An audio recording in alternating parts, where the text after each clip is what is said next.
Wednesday, November the 17th. Lake levels come up a couple inches since last week. It's right at 916. Water temperature, it's pretty much the same. It's anywhere from 58 to, actually warmed up a little bit the last couple of days. It was so nice out, but I've seen some 61, 62 degree water temperature in the afternoon. Now they got the U.S. Johnny Morris Open, Bass Pro Open. Anyway, it's the $1 million tournament this weekend. A couple guys are going to win $1 million, a couple trucks, a couple boats. Pretty neat deal. They had the last chance qualifier today at Bull Shoals, where I think 35 guys out of that event qualified to fish this weekend. And I think the weights down there were pretty good today. I think it took 17 pounds to win. It took 12 pounds to get into the top 36.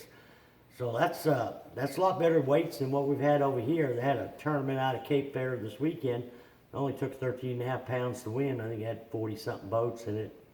And, most of those guys really know the lake well and they're good fishermen. But, fishing's just been tough. Now, just about the time things seem to perk up, we get 2 or 3 days in the 60, 70 degree weather. I don't think them fish know whether to go in or out. I don't know. I know that I don't know whether to go in or out looking for them, but I've been concentrating mainly deep. I've had a little bit of a shallow bite in the mornings, and it's been on a rock crawler or a wiggle wart. It seems like a little bit steeper banks, like bluff ends or just inside bluffs with almost 45 degree bank where I set in the boat in about 15, 20 foot, and I'm pretty close to the bank. I'm not getting too many bites on the flat stuff. It seems like it's got to be the bigger rocks, steeper stuff. And even then, it seems like it's over with for me pretty early, even when the wind picks up like we've had the last several days. We've had wind and clouds. I've just been struggling to get a shallow bite throughout the day. And I've tried several shallow docks and kind of the same result. I'm not getting too many bites around the shallow docks. Now I am getting some bites off of the deeper docks. The thing that's been working the best for me is looking for the shad, and I'm starting to find a lot of shad like we did last year, and they set up all winter long in the center of the big creeks. And I found them down by the dam in the Kimblinger area, up by Baxter, and up by the James. And I'm just going in these deep creeks. First thing I'm looking for is birds. If I'm seeing gulls or loons, if I see them, then I start idling around them. If not, I prefer the creeks that have got a lot of standing timber in them. In some of the places I've already found the shad, 60 to 80 foot deep, which is crazy. I'm finding a lot of bait. I'm just not finding a lot of big schools of shad that seem to have active fish underneath them. But when I do find some, I can get them to bite, and I've been able to catch them a couple different ways. I've been catching some on a white, like a slab spoon, like a Dixie Jet or a War Eagle white spoon. And where I'm fishing that deep, I'm not using any type of flutter spoon. The fish I've been catching out there have been anywhere from 35 to as deep as 60 foot. And I'm using a Rapala ice fishing jig some, and I got it tied on my other rod. But Freedom Lures also makes one that's real similar to this that works well. The chartreuse and white or something with a blue back, I think when you're fishing down there that deep, I don't think color's all that critical. Now another bait I've been catching them on, we caught them on it last year. It's a big bite. It's called a jerk minnow. It's like a miniature fluke. It's like between a tiny and a super fluke. But what the trick is with this bait, where you're fishing it so deep, I've got to throw it on a 3/8 ounce head to either vertical fish it, or I'm seeing the fish on my live scope and casting to them. But when you start getting onto a bigger head, the problem is the hook is really big. And I used to pour these myself till I found, last winter I found Big Bite had them. And, this one's got a 3/8 ounce head, got little wire keepers that hold the swim bait on real well, and it's got a small hook. like I say, what happens if you've got a 3 or 4 rod hook, the hook ends up coming out way back here by the tail, and I believe it takes away a lot of the action of the bait.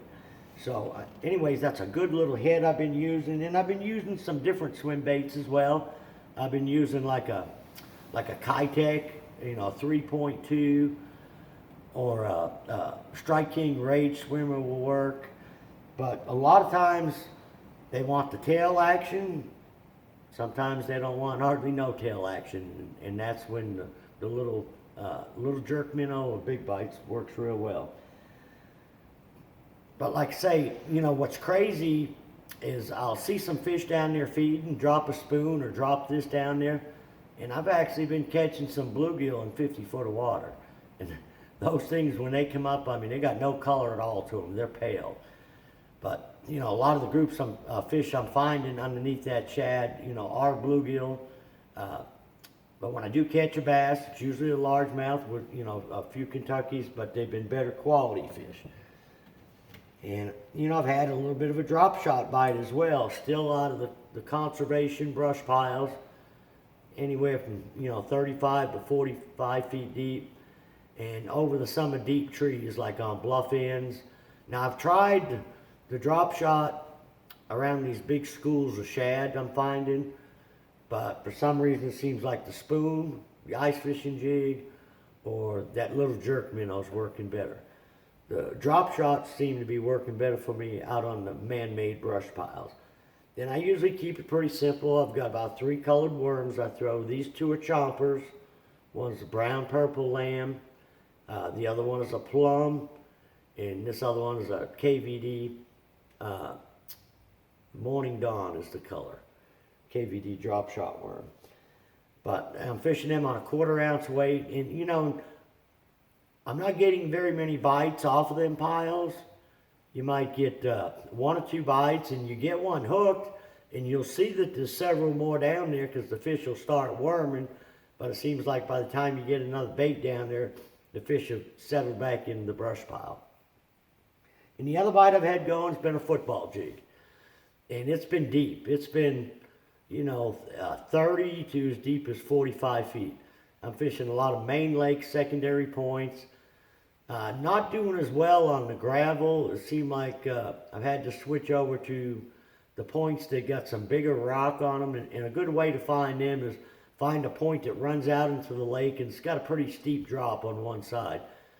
Usually where them drops are, you'll find a little bit bigger rock on them. And I've been mixing the colors up and the trailers as well. I've been throwing like a green pumpkin orange. This one's got a few strands of red in it with I've got a Bomber Craw, Strike King Baby Rage Craw for a trailer. Just watermelon candy. I'm throwing 5/8, 3/4 ounce. And this one I've got a little bigger trailer. It's a Kamikaze Craw. And this one I've got 3 different baits, 3 different trailers. But this is a Jewel, and this is a 1 ounce. And I've got a Zoom Speed Craw on it. But I'm just trying to mix up the different trailers to see if there's one that's working better than the other. The problem is no more bites that I'm getting on them.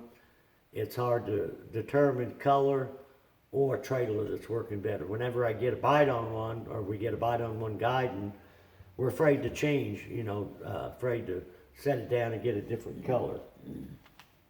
Now I have, even on the drop shot, where the fish are primarily feeding on shad for the most part. I think the jig fish, naturally we're trying to imitate a crawdad. But when we're drop shotting, I've been trying some shad looking baits, but the little 4-inch worm seems to be working as good as anything. But this is a little missile bait. I've caught them on it before in the winter time, and this is kind of like a goby style bait. But my little 4-inch worms seem to be working the best. Now, as far as the wiggle warts and rock crawlers, green craws, red craw, any kind of crawdad patterns, been working a little bit for me. A stone cold's been working. And this little one here. I'm gonna look it up and see what the name is. I couldn't remember it last week either. But it's like I think it's a phantom green. It's a translucent, real light green. It's got a little bit of orange on it. Seems to work a little better for me in the really clear water. But, you know, I like fishing in this gorgeous weather. But I actually wish it would get cold and stay cold, get them fish a little bit more concentrated. And I wanted to mention that Catch 'em Tackle over there at Cape Fair is going to be open late the next few nights for a lot of the guys that are fishing the Johnny Morris Bass Pro Open. If they need any tackle, they've just got a big shipment in of stuff that they've had that's been back ordered. They got a lot of Spro crankbaits. I guess they got a bunch of Zoom plastics. So they just got restocked up with everything. They're in good shape over there. And they're just north of Cape Fair. But hopefully the fishing's going to get a little bit more consistent. I haven't talked about an Alabama rig because I haven't been throwing it. But that's a good bait to be throwing this time of year, especially out there. A lot of them shad I'm finding out there in the center of these creeks. Some of them I mentioned were 60 to 80. But there's also been some big schools up there in that 10 to 15 foot range. A good bait to work underneath them shad is, you know, I'll throw the little jerk minnow, a swim bait, also the Alabama rig. Now one other bait I am throwing as well, a lot of the bait that the fish have been belching up have been real little shad. Now I've seen a lot of big gizzard shad on the bank, but I've been having trouble getting like a whopper plopper bite or a glide bait bite. I've been throwing a big swim bait around them, but I have caught a couple fish on like a 3.8 or a 4.3 on anywhere from a ½ ounce to a 3/4 ounce swim bait head. And I'm fishing this the same way I am the smaller one. I'm trying to get it down underneath the shad and just swim it through them. A lot of times, if I see some fish out there on the bottom, I'll fish the swim bait all the way down the bottom, let it hit bottom, reel it 4 or 5 cranks, stop, reel, and let it go back down. Kind of a yo-yo retrieve. You know, you might try that. A lot of times when the shad are real little, throwing a real big bait, it's just something a little different than the fish are feeding on. Sometimes that'll trigger them into a strike, you know, striking it. So, you know, hopefully fish will start getting grouped up, fishing start getting a little bit more consistent. So till next week, good luck, good fishing.